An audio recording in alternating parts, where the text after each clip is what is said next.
बिस्मिल्लाहिर्रहमानिर्रहीम। अस्सलाम वालेकुम। लर्निंग इंग्लिश फॉर बिगनर्स के सिलसिले में आज हमारी ये फर्स्ट वीडियो है, जिसमें हम आपको सबसे पहले जो है वो टेंसेस का जो है वो इंट्रोडक्शन देंगे और फिर पहला टेंस जो हमारा प्रेजेंट इंडेफिनिट है, आज हम उसकी जो है वो लर्निंग कंप्लीट करेंगे। ठीक है। टेंसेस के हवाले से सबसे पहले हमें जिस चीज़ को मद्देनजर रखना चाहिए वो ये है कि टेंसेस हमारे एक्चुअली रिलेटेड होते हैं हमारे एक्शन से अकॉर्डिंग टू टाइम, कि मतलब हमने जो कोई एक्शन परफॉर्म किया है वो किस वक्त पे परफॉर्म किया है। वो हमारा एक्शन प्रेजेंट टाइम में है, वो हमारा एक्शन पास्ट में है, या वो हमारा एक्शन फ्यूचर में है, तो उसके मुताबिक हमने उसे ट्रांसलेट करना होता है। तो सबसे पहले देखिए कि हमारे पास लिखा है टाइप्स ऑफ टाइम, वक्त की इकसाम। वक्त की जो है वो 3 इकसाम है। उसमें सबसे पहले आती है प्रेजेंट यानी कि हाल, पास्ट यानी कि माजी, फ्यूचर यानी कि मुस्तकबिल। प्रेजेंट क्या है? प्रेजेंट से मुराद ये है कि मौजूदा वक्त, जो मौजूदा वक्त इस वक्त गुजर रहा है, इस वक्त जो चल रहा है, उसको कहते हैं प्रेजेंट टाइम। कि आप इस मौजूदा वक्त में क्या करते हैं या क्या कर रहे हैं, वो सारा इसके अंदर आ रहा है। पास्ट है माजी का वक्त।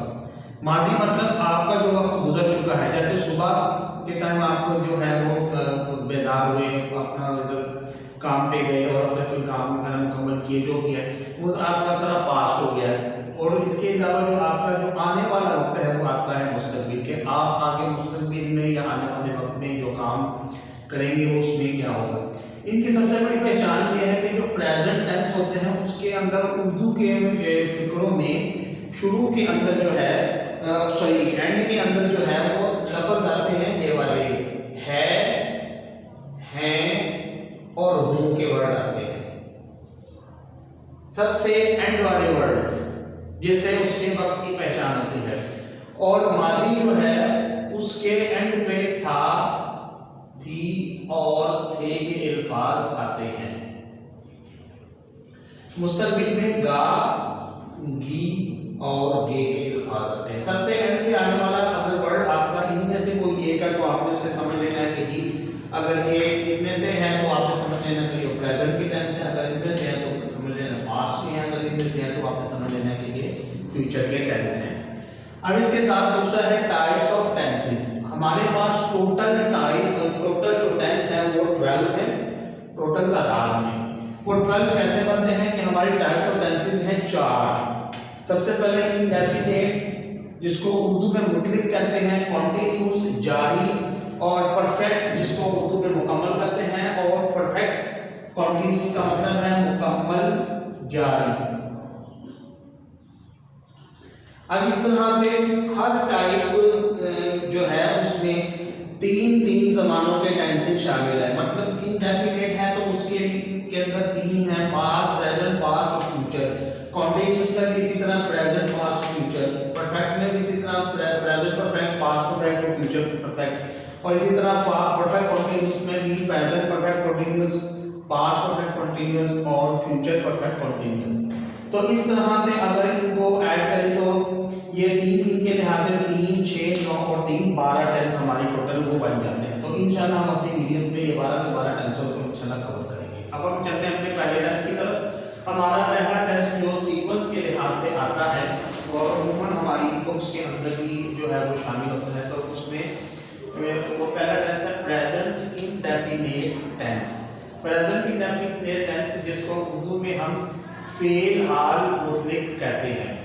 तो प्रेजेंट इंडेफिनिट में जो सबसे पहले अगर हम देखें तो उर्दू के फिक्रों में हमारी क्या चाल, क्योंकि हमारी मौलिक ज़बान उर्दू है, अगर हम उसके लिहाज से इन टेंसेस को समझेंगे तो हमारे लिए काफ़ी आसान होगा समझना कि कौन से टेंस को किस जगह पे और किस सिचुएशन में इस्तेमाल किया जाना है। तो इसलिए यहाँ पर उर्दू की पहचान पहले लिख दी गई है। जैसे लिखा है ऐसे फिक्रे जिनके आखिर में आ है, ई है, ए है और काम आता है उन्हें फेल, हाल, मुतलक कहते हैं।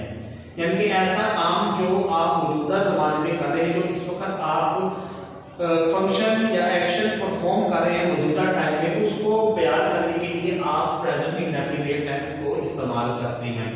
अब जैसे मैंने पीछे आपको ये बताया था कि अगर सबसे एंड वाला वर्ड है और हूं हो तो आपसे समझना है कि ये प्रेजेंट का टेंस है, और उसका जो हर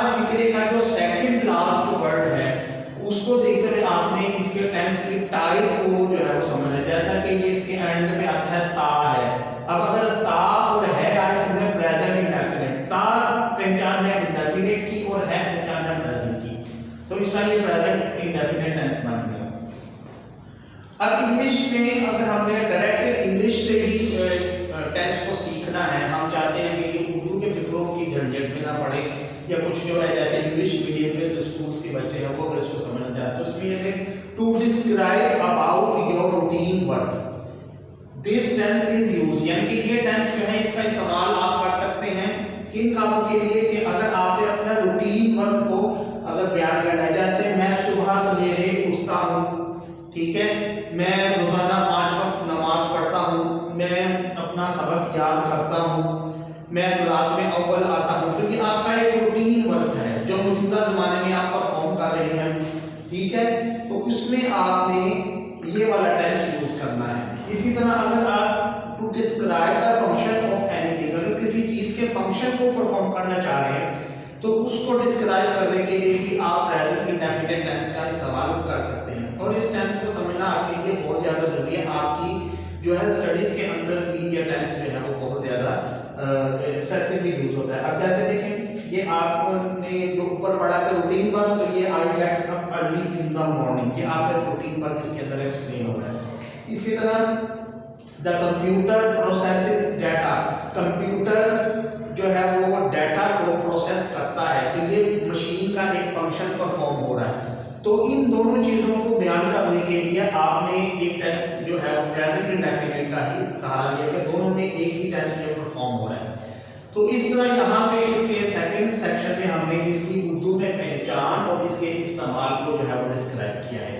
अब हम चलते हैं इसके दो इम्पोर्टेंट एलिमेंट्स की तरफ से। अगर आपने इसको इंग्लिश में ट्रांसलेट करना है या इसकी इंग्लिश स्पीकिंग की प्रैक्टिस करना चाहते हैं तो आपने क्या चीज को मद्देनजर रखना है कि आपके पास दो इंपॉर्टेंट चीजें हैं, हेल्पिंग वर्ब और फॉर्म ऑफ वर्ब। ये टेंस के अंदर बहुत ही इंपॉर्टेंट होती हैं और इनको जिस लिहाज से यहाँ पे पढ़ाया गया है या आपको बताया जाता है आपने उसके मुताबिक ही उसको ज़हन में रखना है और प्रैक्टिस करनी है। अब जैसे देखिए सबसे पहले इसके हेल्पिंग वर्ब, इसमें दो हेल्पिंग वर्ब आते हैं, डू आता है और डज आता है।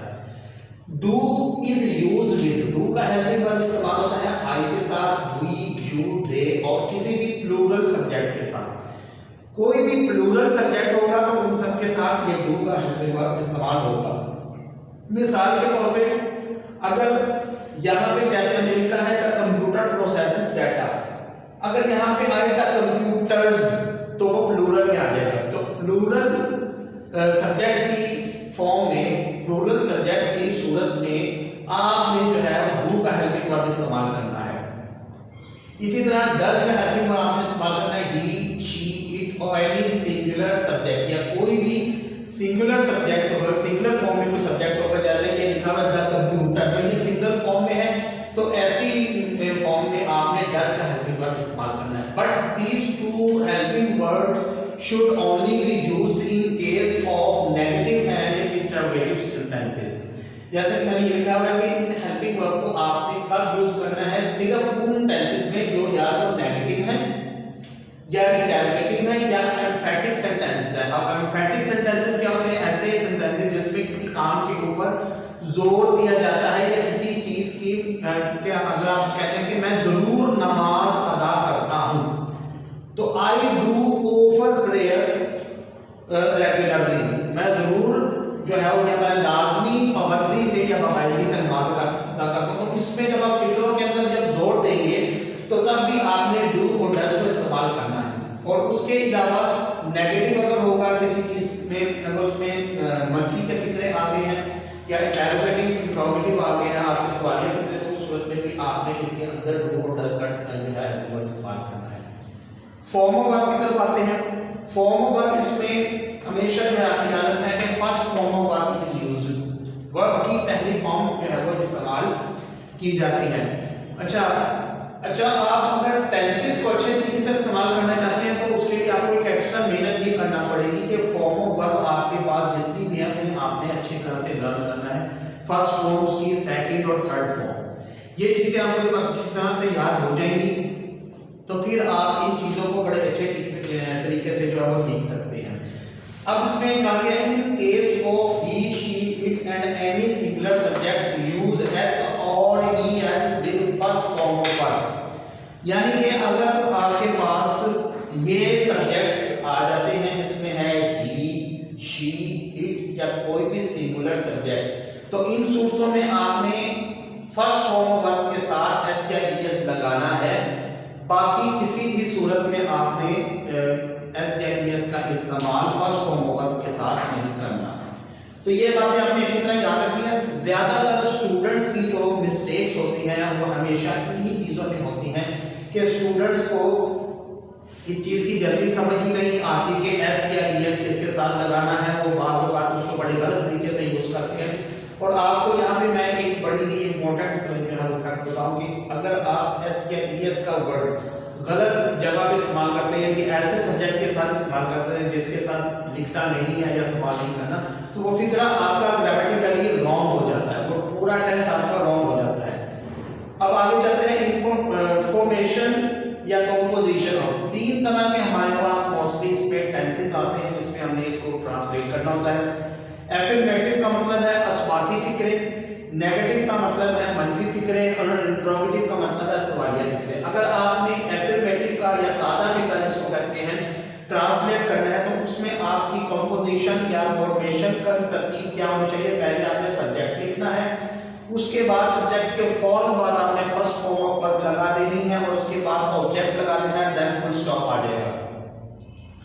और इसमें आपने देखना है कि सब्जेक्ट अगर आपका ये ऊपर वाले रूल्स में से कोई भी है तो फर्स्ट फॉर्म के साथ एस या एस लगेगा, वरना एस या एस नहीं लगेगा। इसीलिए पहले ही ऊपर इस जो है वो रूल को लिख दिया गया है, उसके बाद मैंने इसकी फॉर्मेशन लिखी है। फिर आप जब इसमें नेगेटिव में आएंगे, नेगेटिव में आपने क्या करना है, सिंपली डू या डज और उसके साथ नॉट, डू नॉट या does not according to the subject आपने उसमें ऐड कर देना, बाद में first form of verb then object. इसमें फिर आपने फर्स्ट फॉर्म के साथ कभी भी एस या एस का इजाफा नहीं करना, कोई भी सब्जेक्ट हो गया जब आपने डू या डज इस्तेमाल करना है, ठीक। उसके बाद इंटरोगेटिव में आपने देखा है कि सबसे पहले शुरू में अगर हेल्पिंग वर्ब से शुरू होना फिक्रा, ये भी मैं आपको इंशाल्लाह आगे चल के डिटेल से बताऊंगा कि आपको कैसे पता चलेगा कि कौन सा फिक्रा आपने हेल्पिंग वर्ब से स्टार्ट करना है और कौन सा फिक्रा आपने WH फैमिली वर्ड से स्टार्ट करना है, जिसमें शामिल होता है why, when, where, whose, whom या व्हाट वगैरह, ठीक है। तो इसमें आप देखें सबसे पहला रूल जो मैंने इंट्रोगेटिव का लिखा उसमें क्या है, डू या डज आपका हेल्पिंग वर्ब शुरू में आ जाएगा, उसके फौरन बाद आप सब्जेक्ट लगाएंगे, फिर first form of verb then object. फिर इसके बाद अगर आपके पास why, when, where, whose, whom इसकी एक पूरी लिस्ट होती है, वो आप उसको भी अच्छी तरह से लर्न कर लें तो इंशाल्लाह आपको कभी भी प्रॉब्लम नहीं होगी कि कहाँ पर क्या WH वर्ड आ जाए। तो ये WH फैमिली का वर्ड अगर आता है तो वो डू और डज से पहले आ जाएगा और उसके बाद आप फौरन जो है फर्स्ट फॉर्म लगाएंगे और देन ऑब्जेक्ट लगाएंगे। तो तीन इंपॉर्टेंट रूल्स आप इसमें हमेशा याद रखें। सबसे पहला रूल क्या है, मैंने आपको बताया कि जब भी डू या डज इस्तेमाल हो जाएगा तो उस सूरत में आपने कभी भी एस या एस का इजाफा नहीं करना। दूसरा रूल ये है कि एस या एस का इजाफा सिर्फ इन जो हेल्पिंग वर्ब्स की सूरत में या सिंगुलर सब्जेक्ट की सूरत में इन प्रोनाउंस की सूरत में या इन सिंगुलर सब्जेक्ट की सूरत में होता है। उसके अलावा आपने एस या एस का इजाफा नहीं करना क्योंकि मोस्टली स्टूडेंट इन्हीं वजूहात की बिना पर इंडेफिनिट के टेंसेस को गलत करते हैं। और तीसरे नंबर पे आपने जब इसकी फॉर्मेशन की तरफ जाना है तो आपने इन चीज़ों का भी अच्छे तरीके से ख्याल रखना कि आपकी जो तरतीब है वो इसी के मुताबिक होनी चाहिए। अगर इसके मुताबिक नहीं लिखेगी तो आपका फिक्रा वो गलत तस्वुर किया जाएगा। और मोस्टली स्टूडेंट अपने टीचर्स के साथ सिर्फ इसी बुनियाद पे थोड़ा सा जो है वो डिस्कशन या बहस में पड़ जाते हैं कि हमने फिक्रा तो सही लिखा है बेटा, अगर फिक्रा आपने सही भी लिखा है लेकिन तरतीब आपकी दुरुस्त नहीं है तो तब भी आपका फिक्रा ग्रामेटिकली रॉन्ग है। तो आज ही हमने अपना पहला टेस्ट प्रेजेंट डेफिनेट मुकम्मल किया। इंशाल्लाह हम अपनी नेक्स्ट वीडियो के अंदर मज़ीद अच्छे और बेहतरीन रूल्स के साथ मज़ीद टेंसेस को सीखेंगे और कुछ ग्रामेटिकल टर्म्स को भी हम इसके साथ साथ जो है वो डिस्कस करेंगे। तो जो आज के लिए हमारी इजाज़त दी है, अल्लाह हाफ़िज़।